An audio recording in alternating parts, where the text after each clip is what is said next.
Kat sini pun hasil sangat maksimum apabila saya menggunakan folia ni. Bunga banyak, buah banyak. Jadi saya sangat berpuas hati dengan harga yang sangat berpatutan.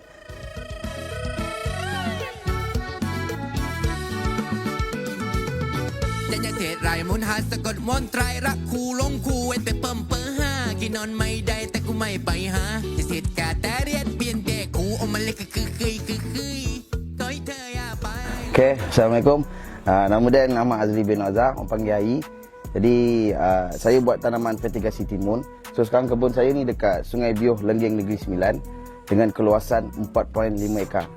Okay, sebelum saya menggunakan produk Power Grow ni, hasil buah saya untuk grade yang A agak berkurangan.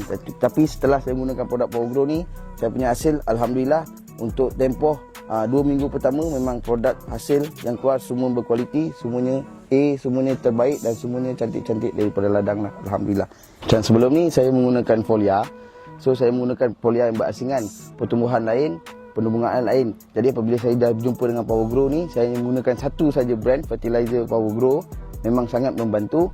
Memang membantulah untuk saya punya pertumbuhan. Tengok, kalau korang tengok saya punya pokok pun daun lebar-lebar, bebas daripada sebarang penyakit. So bab kata kos pula, sebelum ni saya menggunakan dua folia yang berbeza. Harga kos agak tinggi. Dengan menggunakan Power Grow, saya gunakan sebotol saja untuk satu musim dengan pokok berjumlah 10,000 pokok. Okey. Settle ini 2 tan 200, Farma ambil 1 tan. Terima kasih Farma. Okey, ini produk Power Grow yang saya gunakan. Ini fertilizer dengan harga RM150 saya dapat. 2 set serangga saya dapat dengan harga RM75. So hasil korang sini nampak pokok sangat cantik, bebas daripada sebarang serangga, sangat segar. So untuk petani yang macam saya, korang mesti cuba Power Grow. Terbaik.